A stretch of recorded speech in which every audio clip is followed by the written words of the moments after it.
Hello everyone, आपण बघत आहोत मॅथमॅटिकल अँड लॉजिकल रिझनिंग यामध्ये पार्ट 2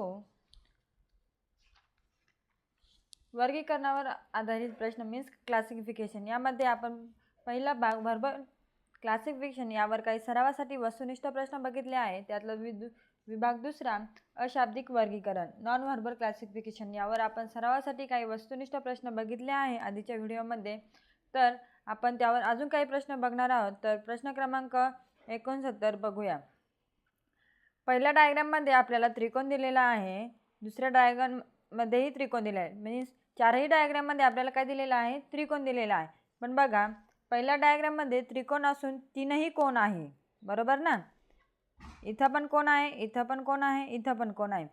डायग्राम बी मध्ये एक कोण आहे, दुसरा कोण आहे, तिसरा कोण आहे का, नाही। डायग्राम क मध्ये तीनही कोण आहे आणि डायग्राम ड मध्ये तीनही कोण आहे। मग अ, क आणि ड ह्या तीनही डायग्राम आहे, ह्या कशा आहे, सारख्या आहे, बरोबर ना। त्यांचे कोणही सारखे आहे आणि बाजूही सारख्या आहे, म्हणजे यांचे गुणधर्म कशा आहे, समान आहे। मग पर्याय क्रमांक जो ब आहे त्यामध्ये काय आहे, हा पाया आहे, बरोबर ना। या पायाचा इथला कोण आहे का, नाहीये, बरोबर। उजव्या बाजूच्या कोणामधील चिन्ह अदृश्य आहे, म्हणजे जे चिन्ह आहे ते काय आहे, अदृश्य आहे। मग सगळ्यात वेगळी डायग्राम कोणती आहे, पर्याय क्रमांक ब, बरोबर ना। तर उत्तर काय येईल, पर्याय क्रमांक ब।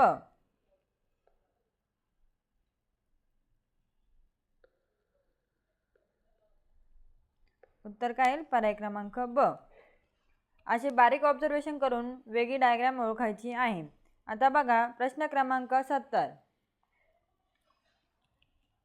प्रश्न क्रमांक 70 मध्ये ही जी आकृती आहे बघा, इथे काय आहे, एक बाजू ॲब्सेंट आहे, बरोबर, दोन साइडच्या बाजू आहे। या आकृतीमध्ये पण दोन साइडच्या बाजू आहे, एक बाजू ॲब्सेंट आहे। पर्याय क्रमांक जो ड आहे इथेही एक साइडची बाजू ॲब्सेंट आहे, पण पर्याय क्रमांक अ मध्ये तीनही बाजू आहे, म्हणजे ही जी आकृती आहे ही काय आहे, पूर्ण आकृती आहे। तशी ब, क आणि ड या तीन आकृत्या आहेत त्या कशा आहे, अपूर्ण आहे, कारण त्यांचे ज्या बाजू आहे त्यात एक बाजू काय आहे, ॲब्सेंट आहे, बरोबर ना। मग उत्तर काय येईल, पर्याय क्रमांक अ। उत्तर काय येईल, पर्याय क्रमांक अ।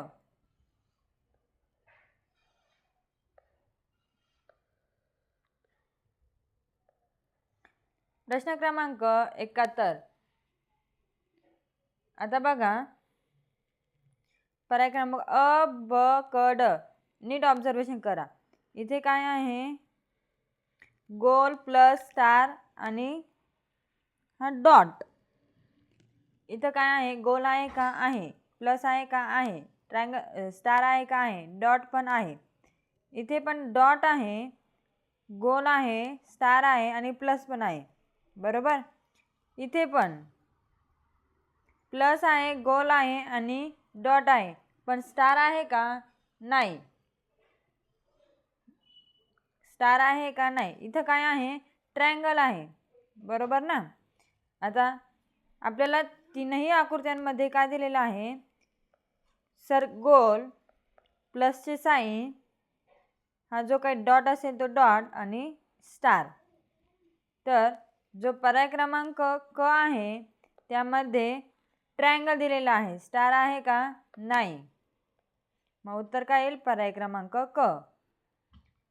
पुन्हा सांगते, कारण सर्व आकृत्यांमध्ये कोपऱ्याला वर्तुळ अधिक तारा म्हणजे स्टार व प्लसचे साइन दिलेले आहे, बरोबर ना।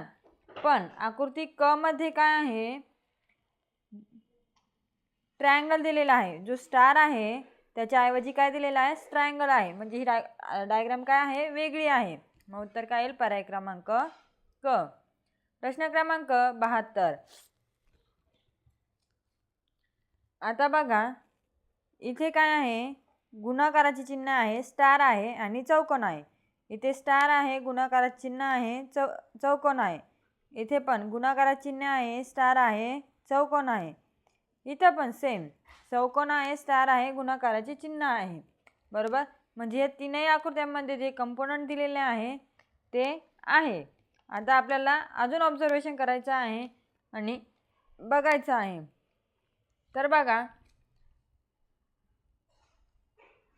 जो प्रश्न क्रमांक 72 आहे, सर्व आकृत्यांमध्ये काय दिलेलं आहे, चौकोन, गुणाकाराचे चिन्ह व स्टार दिलेला आहे. बरोबर. पण क मध्ये काय आहे, जे गुणाकाराचे चिन्ह आहे ते कुठे आहे, पायाच्या उजव्या साईडला आहे. बरोबर.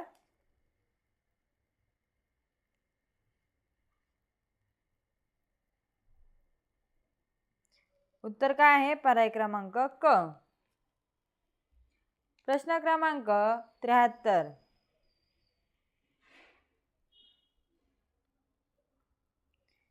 इथं बघा, हे जे अर्धवर्तुळ आहे हे भरीव आहे, हे रिकामे आहे, हे भरीव आहे, हे पण भरीव आहे. म्हणजे या तिघांमध्ये जे अर्धवर्तुळ दिलेले आहे आपल्याला ते कसे आहे, भरीव आहे. आणि जो पर्याय क्रमांक ब आहे तिथलं जे अर्धवर्तुळ आहे ते कसे आहे, भरीव आहे का नाही. मग उत्तर काय आहे, पर्याय क्रमांक ब. प्रश्न क्रमांक 74.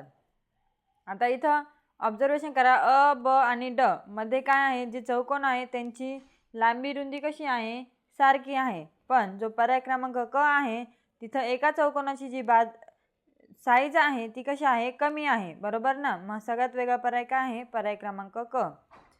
प्रश्न क्रमांक उत्तर आहे पर्याय क्रमांक क. प्रश्न क्रमांक 75. आता बघा, अ, ब आणि क, ड इथे बघा काय केलेलं आहे, भरीव आहे. एक बाजू जे वर्तुळ आहे त्याचं काय केलेलं आहे, 4 भाग केलेले आहे. त्या 4 भागांपैकी 2 भागांमध्ये डॉट दिलेले आहे आणि एक भाग काय केलेला आहे, भरीव केलेला आहे. बरोबर. आता बघा, जो पर्याय क्रमांक ड आहे त्यामध्ये जे भरीव आहे ते कसे आहे, एकमेकांना लागून आहे. म्हणजे त्यांच्यात काय अंतर आहे का, नाही. बरोबर. आणि जे पर्याय क्रमांक अ, ब, क यांच्यामध्ये जे डॉट आहे ते कसे आहे, एकमेकांच्या समोरासमोर आहे. बरोबर. आणि पर्याय क्रमांक ड मध्ये कसे आहे, लगत आहे. मग सगळ्यात वेगळा पर्याय कोणता आहे, पर्याय क्रमांक ड. मग उत्तर काय येईल, पर्याय क्रमांक ड. उत्तर काय आहे, पर्याय क्रमांक ड. अशा प्रकारे बारीक ऑब्झर्वेशन करायचं आहे डायग्राम मध्ये.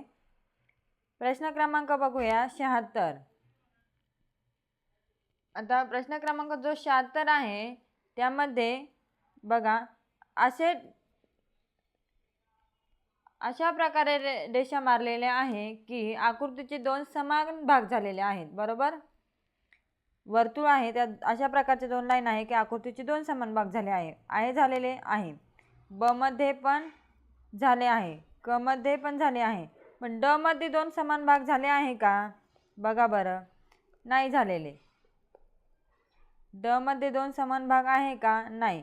तर उत्तर काय येईल, पर्याय क्रमांक ड. इथे बघा, 2 रेघा मारल्या, समान भाग झाले. इथे 1 रेघ मारली, समान भाग झाले. इथे 2 रेघा मारल्या, समान भाग झाले चौकोनाचे.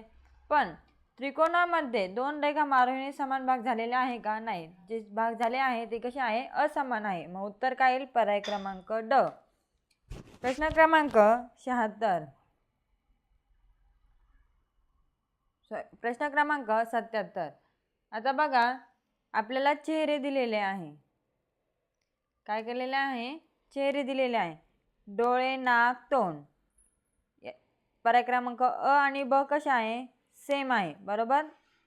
पर्याय क्रमांक ड पण सेम आहे. पण पर्याय क्रमांक जो क आहे तो वेगळा आहे. कारण जो पर्याय क्रमांक क आहे त्याच्यामध्ये चेहऱ्याची जी नाक आहे किंवा जी नाकाची दिशा दिलेली आहे ती कशी दिलेली आहे, अपोजिट डायरेक्शनला दिलेली आहे. बरोबर नाही, कशी आहे, अपोजिट डायरेक्शनला आहे. मग उत्तर काय येणार आहे? पर्याय क्रमांक क. उत्तर काय येणार आहे? पर्याय क्रमांक क. कारण बघा इकडे असे आहे दिशा, ही नकाश दिशा अशी आहे, या तिघांच्या कशा आहे? सेम आहे. पण पर्याय क्रमांक जो क आहे त्याची कशी आहे? अपोजिट आहे. म्हणून उत्तर काय येईल? पर्याय क्रमांक क. प्रश्न क्रमांक 78. आता बघा इथे जे गोल दिलेले आहे ते किती आहे? पहिल्यामध्ये 5 आहे. किती आहे? 5. दुसऱ्यामध्ये पण 5 आहे. तिसऱ्यामध्ये किती आहे? 1 2 3 4 7. 7 आहे. किती आहे? 7 आहे. आणि ड मध्ये किती आहे? 5 आहे. बरोबर.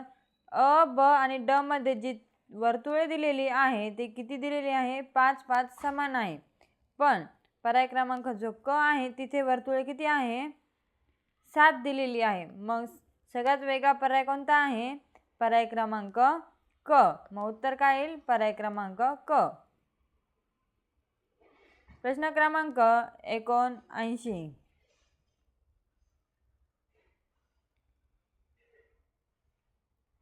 आता बघा प्रश्न क्रमांक 79 मध्ये काय दिलेले आहे? स्टार, डॉट किंवा वर्तुळ आणि गुणाकाराचे चिन्ह काय दिलेले आहे? स्टार, वर्तुळ आणि गुणाकाराचे चिन्ह. स्वास्तिक आहे त्यामध्ये ही 3 चिन्हे आहे का ते आपण बघून घेऊया. स्टार आहे, वर्तुळ आहे, गुणाकार आहे. स्टार आहे, वर्तुळ आहे, गुणाकाराचे चिन्ह आहे. इथं पण स्टार पण आहे, वर्तुळ पण आहे, गुणाकाराचे चिन्ह आहे. इथं काय आहे? स्टार आहे, प्लस आहे आणि गुणाकार आहे. काय आहे? स्टार आहे, प्लसचे साइन आहे म्हणजे बेरजेचे आणि गुणाकाराचे चिन्ह आहे. बरोबर. मग हे बघा इथं काय पाहिजे होता? गोल पाहिजे होता. बरोबर ना. इथं काय पाहिजे होता? गोल पाहिजे होता. पण त्याऐवजी काय दिलेलं आहे? प्लसचे साइन दिलेले आहे. मग या तिघांमध्येही काय आहे? समान गुणधर्म आहे. कोणता? की तिघांमध्येही स्टार, गोल आणि गुणाकाराचे चिन्ह आहे. पण जो पर्याय क्रमांक ड आहे त्यामध्ये काय आहे? जिथं गोल पाहिजे होता तिथं काय आहे? बेरजेचे साइन आहे. मग सगळ्यात वेगळी डायग्राम कोणती आहे? पर्याय क्रमांक ड. प्रश्न क्रमांक 80. 79चं उत्तर काय आहे? पर्याय क्रमांक ड. आता प्रश्न क्रमांक 80. आता बघा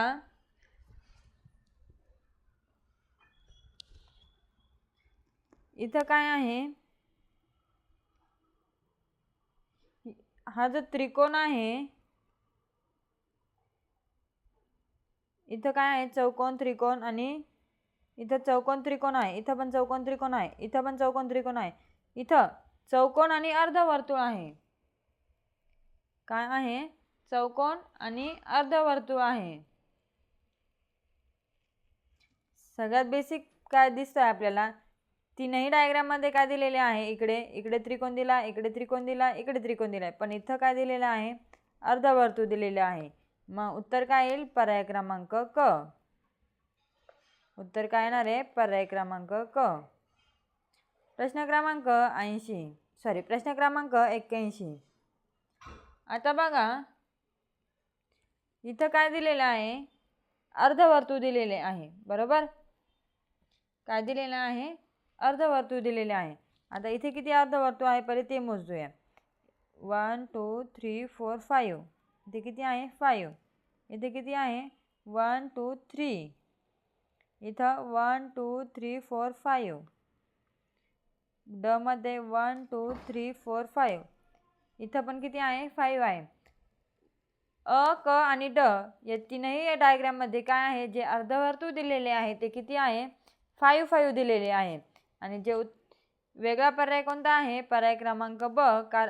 का तर तिथं काय आहे? जे अर्धवर्तुळ आहे त्यांची संख्या किती आहे? 3च आहे. मग उत्तर काय येईल? पर्याय क्रमांक ब. कारण सगळ्यात वेगळी आकृती ती आहे. अशा प्रकारे आपण नॉन व्हर्बल क्लासिफिकेशन यावर काही सरावासाठी वस्तुनिष्ठ प्रश्न बघितले आहेत. तर असेच प्रश्न बघण्यासाठी चॅनलला लाईक आणि सबस्क्राईब करा. धन्यवाद.